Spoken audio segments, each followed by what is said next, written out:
પછી લઉં ખાસ કરીને ટેટ ટાટ વિશેનો એક સવાલ છે. ઘણી વખત આ પ્રકારના એમની ભરતીને લઈને, ટીચર્સની ભરતીને લઈને પણ ઘણા બધા આંદોલનો થયા છે. આઈ થિંક મને યાદ છે ત્યાં સુધી લગભગ 10 દિવસ પહેલાં આપણે એક પ્રેસ કોન્ફરન્સ કરેલી ને એમાં આ અંગેની જાહેરાત પણ કરેલી. પણ પોર્ટલ પર આ અંગેનું નોટિફિકેશન શા માટે નથી મૂકવામાં આવતું? ખાસ કરીને ભરતી ક્યારે થવાની છે અથવા તો એ અંગેનું નોટિફિકેશન જારી આપણે કેમ નથી કરતા? ટાટ 1 ટાટ 2 7500ની ભરતી કરવા માટેનો સરકારનો નિર્ણય મેં જાહેર કરેલો છે. જી. એટલે એ તો નિશ્ચિત થવાની છે. જી. ટેટ 1 અને ટેટ 2 માટેની પણ ભરતી નિયમો માટેની પ્રક્રિયા પૂરી થયા પછી ચોક્કસ સરકાર એ બાબતની ભરતીઓ પણ કરવાની.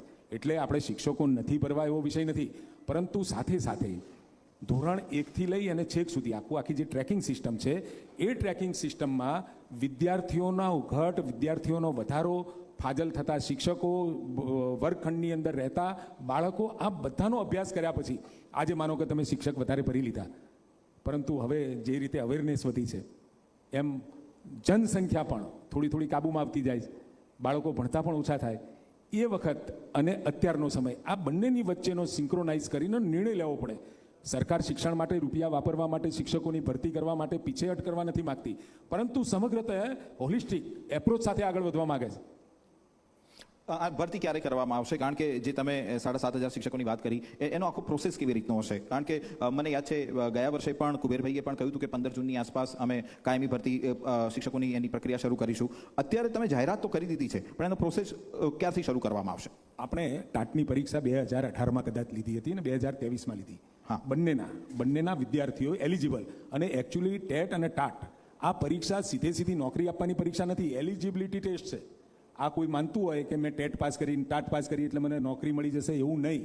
પરંતુ તમે શિક્ષક બનવા લાયક છો એનું સર્ટિફિકેટ છે ટેટ અને ટાટ. અને જ્યારે ભરતી કરવાની થાય એટલે એ ભરતી કેલેન્ડરમાં એ 5 વર્ષ સુધી એનો સમયગાળો ટેન્યોર હોય છે.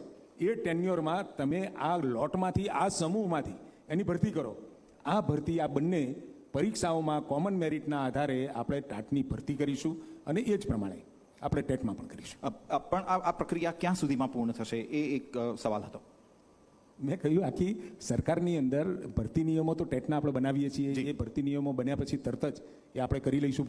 અને ટાટ માટે પણ એ પ્રક્રિયા ચાલુ છે ખૂબ ટૂંક સમયની અંદર. કારણ કે અત્યારે તારીખ આપવી કોઈ નિશ્ચિત બાબત નથી હોતી કે ભાઈ 4મી તારીખે હું અહીંયા ટ્રેન પકડી લઈશ, જે 4મી તારીખે મારો પ્રવાસ નક્કી થઈ ગયો. પરંતુ ક્યાંક પ્લસ માઇનસ દિવસો થાય, પરંતુ ભરતી કરવાનું નક્કી છે. સરકારે ઈરાદો જાહેર કર્યો છે ને 7500 આપણે એ માધ્યમિક અને ઉચ્ચ માધ્યમિક આ બંનેમાં આપણે ભરતી કરવાના છીએ. એ જ રીતે ટેટ ટાટમાં પણ ભરતીના નિયમો આખરી થઈ હતી, જે પણ આપણે ભરતી કરવાના છે. 1 થી 8 ધોરણના શિક્ષકોની જે ખાલી જગ્યાઓ પડેલી છે એની ભરતી અંગેનો રાજ્ય સરકારનો શું પ્લાન છે? શિક્ષણ વિભાગ શું વિચારી રહી છે? મેં કહ્યું કે બંને ટેટ 1 ટેટ 2, ટાટ 1 ટાટ 2 આ ચારેમાં આપણે ભરતીઓ કરવા જઈ રહ્યા છીએ. બિલકુલ. તો સમયગાળો, આવનારો સમય કહેશે કે કેવી રીતે આ ભરતી પ્રક્રિયા આગળ ચાલે છે. પ્રફુલભાઈ, આપને એક સવાલ પૂછવા માંગીશ. ખાસ કરીને